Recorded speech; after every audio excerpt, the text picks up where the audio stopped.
ఒక నిమిషం యా చారి గారు ఒక నిమిషం. ఇప్పుడు మీకు మేజర్ మీకు మేజర్ థ్రెట్ ఇప్పుడు ఈ మల్టీనేషనల్ జాయాలుకాస్ అయినా మలబార్ గోల్డ్ అయినా లేకపోతే వీటి వల్ల కదా, మీరు అన్నట్టు మనపురం గోల్డ్ లేకపోతే ముత్తూట్ ఫైనాన్స్ వీటి వల్ల కదా. మీరు ఒక్క మార్వాడీస్ ని మాత్రం ఎందుకు టార్గెట్ చేశారు? మీ ఇతర మొన్న మలబార్ గోల్డ్ ఓపెన్ అవుతుందంటే కూడా చలో మహేశ్వరం కు పిలుపునిచ్చిన తర్వాత ప్రెస్ మీట్లు పెట్టినాం. సోమాజి కూడా ప్రెస్ క్లబ్ లో ప్రెస్ మీట్లు పెట్టినాం, ఖండించినాం. కేసీఆర్ భూమి ఇచ్చిర్రు, రేవంత్ రెడ్డి గారు రిబ్బన్ కట్ చేస్తారు. మరి మేమేం కావాలి? తెలంగాణ రాష్ట్రం దేనికోసం తెచ్చుకున్నాం? తెలంగాణ రాష్ట్రం కోసం నా విశ్వకర్మ జాతి బిడ్డలు కదా 38 మంది చనిపోయింది, దీనికోసమేనా అని చెప్పి ప్రెస్ మీట్ పెట్టి ఖండించినాం. సోమాజి కూడా ప్రెస్ క్లబ్ లో మేము చలో మహేశ్వరం పిలుపునిస్తే పోలీస్ వాళ్ళు మాకు వద్దని చెప్పిర్రు. వద్దని చెప్తే ప్రెస్ మీట్లు పెట్టి ఖండించినాం. అక్కడ కూడా వదలలే. ఈ రోజు ఈ మలబార్ గోల్డ్ లోళ్ళు ఎంఎస్ఎంఈ స్కీమ్ ద్వారా లక్షల కోట్ల రూపాయలు వాడుకుంటా ఉన్నారు.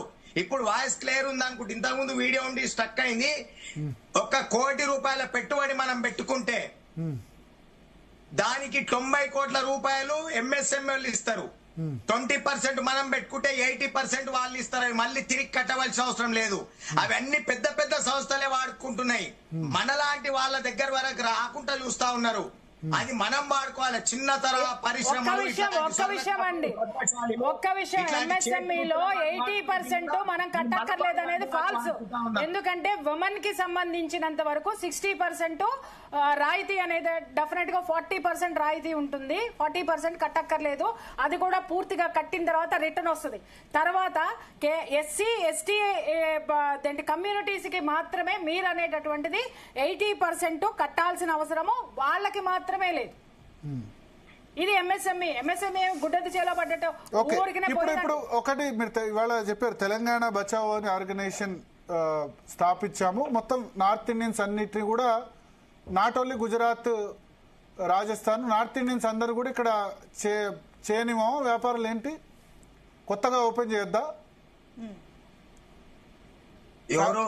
చారి గారు ఇంతకుముందు పిడమర్తి రవి గారు అన్నారు కొత్తగా ఎవరు షాపులు తెరవద్దు, అది రిజల్యూషన్ చేస్తామన్నారు.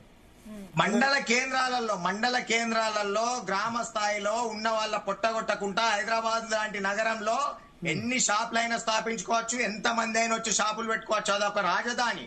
పల్లెటూళ్లలో మండల కేంద్రాలలో మా నిదానం ఒకటే, పల్లెటూళ్లలో మండల కేంద్రాలలో వచ్చి పొట్టగొట్టొద్దు అంటా ఉన్నాం. ఆత్మహత్యలు చేసుకుంటా ఉన్నారు. ఒక విశ్వకర్మ జాతి బిడ్డ ఆడపిల్లల పెళ్లిళ్ళు చేయలేక పెళ్లిళ్ళకి వస్తే 5 మంది పిల్లలు ఉన్నారని చెప్పేసి పురుగుల మందు పోసి ఆమె చనిపోయి వాళ్ళు మొత్తం కుటుంబం చనిపోయారు. ఖమ్మం జిల్లాలో ఒక 3 సంవత్సరాల క్రితం. కుల వృత్తులు నశించి ఈ చెస్ అనే మహమ్మారిని తరిమి కొట్టాలంటున్నాం. చెస్ ఎవడైతే మిక్స్ చేస్తాడో వాడిని అరెస్ట్ చేయాలంటున్నాం. నేను చూపిస్తా చెస్ కలిపిన ఐటమ్స్ ఎక్కడ అమ్ముతా ఉన్నారో, జీరో బంగారం ఎక్కడ అమ్ముతున్నారో నేను చూపెడతా. బిల్లులు లేకుండా కింటల్ల కొద్ది బంగారం, టన్నుల కొద్ది వెండి. దీంతో తెలంగాణకి ఎలా కంప్లైంట్ ఇచ్చారా? మరి జిఎస్టీ కానీ లేకపోతే కమర్షియల్ ట్యాక్సెస్ జిఎస్టీ వాళ్ళ కంప్లైంట్ ఇచ్చారా? మేము ఫోన్ చేసినాం. ఆన్లైన్ లో ఫోన్ నెంబర్ చూసి చేస్తే మీరు అది చెప్తారే సార్. మీరు అక్కడ ఒక గ్రామం 10 గ్రాములో కొన్న వాళ్ళది తీసుకొని అక్కడ పోలీస్ స్టేషన్ లో, లేకపోతే అక్కడ కన్జ్యూమర్ ఫోరం ఉంటుంది, దాంట్లో ఎందుకు ఇవ్వలేదు? పోలీస్ స్టేషన్ లో కంప్లైంట్ ఎందుకు ఇవ్వలేదు? అక్కడ దానికి సంబంధించినటువంటి డిపార్ట్మెంట్ కి ఎందుకు ఇవ్వలేదు? ఫోన్ చేసినామని చెప్తున్నారు.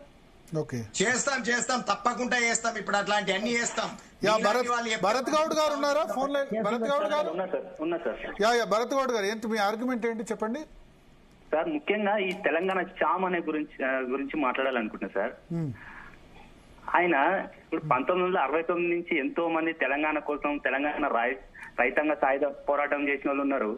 ప్రొఫెసర్ జయశంకర్ లాంటి వాళ్ళు, ఎంతో మంది, దొడ్డు కొమరయ్య, చాకల ఐలమ్మకే అని పేరు. ఈయనకి ఎందుకు సార్ తెలంగాణ అనే తోక పెట్టుకుని తెలంగాణ శ్యామ్ అనొద్దు అంటే ఇప్పటి నుంచి తమిళనాడు శ్యామ్ అనండి. అవును సార్, అవును సార్. తమిళనాడు పార్టీ కూడా చేసింది కదా సార్. తమిళనాడులో పుట్టినటువంటి పార్టీలో, తమిళనాడులో పుట్టినటువంటి పార్టీ నుంచి ఆయన సికింద్రాబాద్ ఎంపీగా కంటెస్ట్ చేసి వచ్చి మార్వాడీస్ గో బ్యాక్ అంటే తెలంగాణ శ్యామ్ అనకండి, ఎవరు పేరు పెడితే. లేదు సార్, మేము దాన్ని ప్రోత్సహించలేము సార్. ఆ తోక పెట్టుకున్నందుకు మేము ప్రశ్నిస్తున్నాం సార్. ఆయన తెలంగాణలో తెలంగాణ విట్టలను పెట్టుకున్న